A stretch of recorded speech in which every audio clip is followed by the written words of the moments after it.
Hi dear friend, फिर आपके सामने जो सीपीएम और पॉड से रिलेटेड सब्जेक्ट लेकर चले हैं उससे रिलेटेड क्वेश्चन को देख लेते हैं। ठीक है, उससे related questions fundamental of network जो सेकेंड चैप्टर है, ये चैप्टर नंबर 2 है और इसका हम देख रहे हैं फंडामेंटल ऑफ नेटवर्क से रिलेटेड ईयर बाय ईयर कैसे क्वेश्चन पूछे गए थे, उन क्वेश्चन को देख लेते हैं। तो यहाँ पहला क्वेश्चन आपको ध्यान से देखेंगे तो क्या बोला है, जैसा मैंने पैटर्न आपको बताया था वही पैटर्न देखिए यहाँ पर क्वेश्चन पूछ रहा है। ठीक है, पैटर्न का मतलब यही है कि 3 स्टेटमेंट दिए हैं, इनमें से आपको करेक्ट ऑप्शन बताना है। ठीक है, तो यहाँ पर नेटवर्क से रिलेटेड है, ध्यान देना, नेटवर्क से रिलेटेड बात करा है।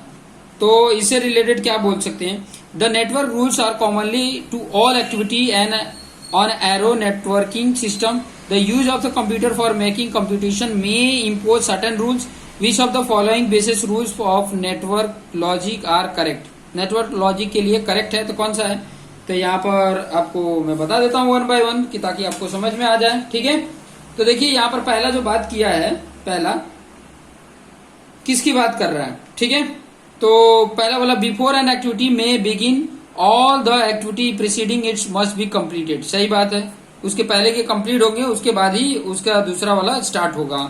Any two event may be directly connected by no more than one activity, तो ये भी राइट बता रहा है।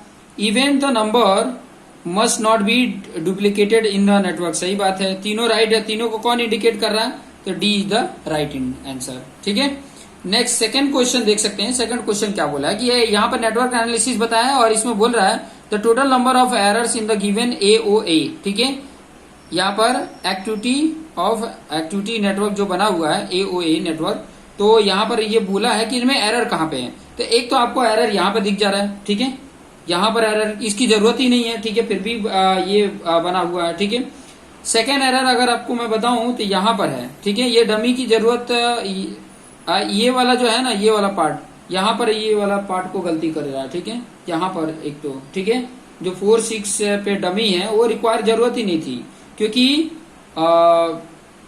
It is रिडेंडेड dummy. ठीक है, ये चीजें ध्यान सकते हैं। फिर बाद में ये 7 to 8 डमी भी जरूरत नहीं है। ठीक है, 7 to 8 जो डमी है वो अगर यहाँ 7 to 6 रहता तो पॉसिबिलिटी राइट हो सकती है। तो 3 यहाँ पर एरर दिख रहे हैं, तो इसका करेक्ट ऑप्शन है सी।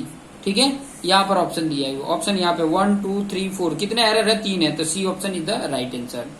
फिर यहाँ पर देख सकते हैं नेक्स्ट में थर्ड नंबर में इस तरीके का बनाया हुआ, तो कौन सा यहाँ पे बोला है कि activity C following activity A and activity D following activity A and B the correct network for the project. Correct network कौन सा है, यहाँ पर देख सकते हैं कि थोड़ा सा यहाँ पर ध्यान रखेंगे तो आपको पता चलेगा कि बोला है कि सी जो है वो फॉलो कर रहा है एक्टिविटी ए को।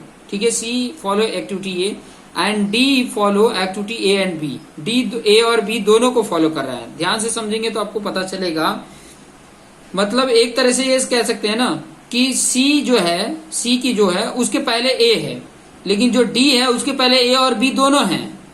तो यहाँ पे सी से पहले ए और बी बता रहा है, तो ये तो रॉन्ग हो जाएगा, ये वाला तो रॉन्ग बता देगा। ठीक है, फिर बाद में यहाँ पे देखेंगे सी से पहले ए है और कोई नहीं है, लेकिन डी से पहले देखो ये डमी लगाने का लॉजिकल रिलेशन यहाँ बता देता है, डी से पहले ए भी है और डी से पहले बी भी है, तो ये वाला राइट हो जाएगा।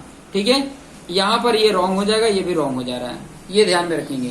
अब 4th नंबर का क्वेश्चन देखिए, इसके पीछे ऑप्शन दिया है, consider the following statement the salient features of the bar chart over network are that. Salient features की बात कर रहा है, यहाँ पर ऑप्शन है, देख सकते हैं, ध्यान से ऑप्शन को देखिए। तो यहाँ पर ऑप्शन बोला है कि इट इज अ सिंपल, यहाँ पे जो बात किया है, it is a simple to draw and easy to understand. Bar chart के लिए सिंपल और इजी टू अंडरस्टैंड होता ही है। ठीक है, उसके बाद it is enable to depict interdepend, ये मतलब अनेबल टू डेपिक्ट होता है इंटरडिपेंडेंसिटी एक्टिविटीज के लिए, तो ये वाला भी राइट है। ठीक है, फिर बाद में it is clearly distinguish between critical and not critical, नहीं ये नहीं बताता है। It is not possible to crash activity to get optimum and minimum duration of the project. सही बात है, तो ये 1 2 4 कौन बता रहा है, सी इज द राइट आंसर। देखिए कुछ कुछ पॉइंट थोड़ा बहुत जानते रहेंगे ना, अगर इसके बारे में थोड़ा सा स्टडी किए हैं तो आपको आइडिया होगा कि क्या बताना चाह रहे हैं। 5th नंबर का देखिए, 5th नंबर का पॉइंट क्या बोल रहा है। 5th नंबर में बोला है कि activity A and B can be started independently, मतलब इंडिपेंडेंटली स्टार्ट हो रहे हैं। सब में यहाँ पर देख रहे हैं कि ए और बी इंडिपेंडेंटली स्टार्ट हो रहे हैं। फिर क्या बोला, activity C follow activity A, मतलब ए के पहले सी है, and D follow activity B, और बी के पहले डी है। मतलब सी के पहले ए यहां पर भी है, सी के पहले यहां पर भी है, और सी के पहले यहां पर भी है, सी के पहले यहां पर भी है। लेकिन एक और चीज बोला है, डी के पहले बी, तो डी के पहले बी को किस में बता रहा है, यहाँ तो ई है, ई के पहले है, यहाँ पे ई के पहले बी है, यहाँ पे भी ई के पहले बी है। यहाँ पर अगर आप देखेंगे थोड़ा सा लॉजिक रिलेशनशिप किस में बना हुआ है, यहाँ पे डी है तो इसके पहले तो सी है, बी चाहिए ना, तो यहाँ पर देख ली, यहाँ से आप देख सकते हैं ये वाला लॉजिक इसका डी से पहले बी का बन रहा है, तो ये वाला करेक्ट ऑप्शन हो सकता है। ठीक है, फिफ्थ का जो करेक्ट ऑप्शन है ये हो सकता है। लॉजिकल रिलेशनशिप देखेंगे तो आपको आइडिया मिल जाएगा।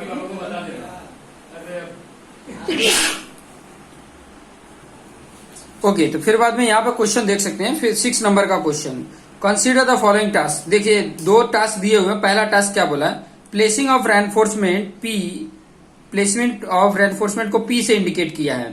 For roof slab, roof slab के लिए can not start before bending of reinforcement B और इरेक्शन ऑफ फॉर्मवर्क ई, मतलब ई और बी कंप्लीट होगा उसके बाद ये पी आएगा। ये याद रखना, पी से पहले क्या है, बी है और ई है, ये ध्यान में रखना। अब आगे थोड़ा सा देखिए, as soon as placing of reinforcement is finished concreting सी।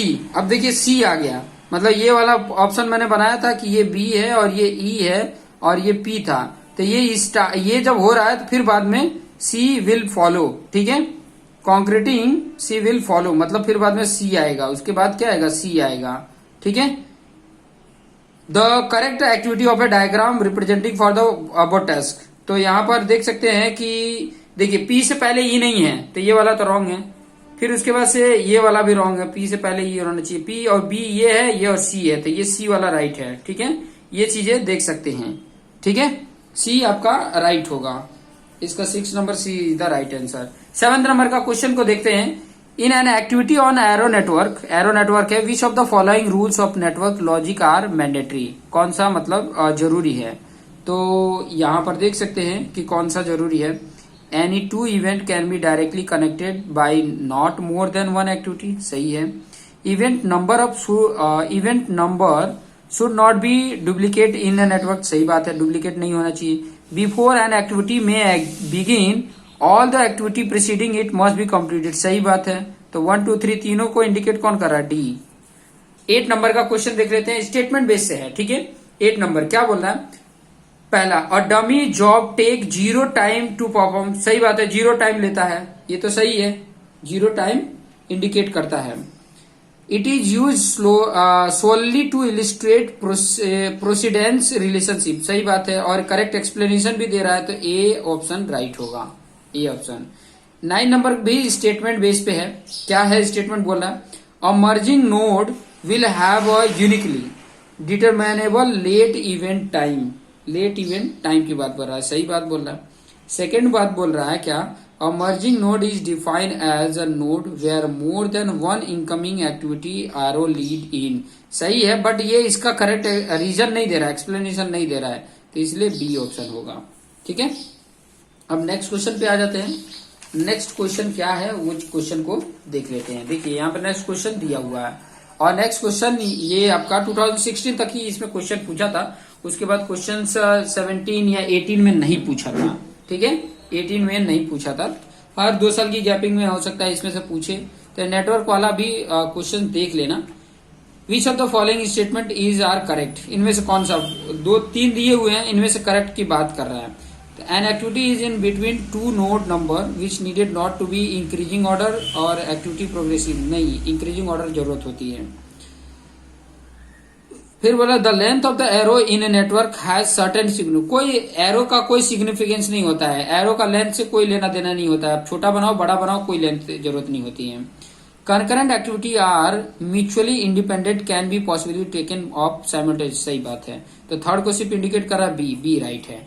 तो इस तरीके के ये क्वेश्चन थे, ये सेकंड चैप्टर वाला जो क्वेश्चन था, ये चीजें आपको ऑलरेडी मैंने आपको बता दी है। ठीक है, अब मैं आपको बता दूं कि थर्ड जो चैप्टर है उससे रिलेटेड हम क्वेश्चंस को करेंगे। ठीक है, देखिए यहाँ पर थर्ड की बात आ गई है। थर्ड आपका क्या है, program evolution and review technique मतलब पॉड से रिलेटेड क्वेश्चन को देखेंगे। थर्ड आपका किससे है, पॉड से रिलेटेड है। तो इसमें भी क्वेश्चंस को देखते हैं कि कैसे कैसे टाइप के क्वेश्चन आता है। नेक्स्ट वीडियो में आपके सामने आ जाएगा, आप इसको देख सकते हैं और समझ सकते हैं। तो ऐसे ऑब्जेक्टिव क्वेश्चंस देखने के लिए हमारे चैनल को सब्सक्राइब करें और बेल आइकन पर क्लिक करें कि ताकि इसके नोटिफिकेशन आपको डेली रूटीन में मिलता रहे। Thank you and all the best.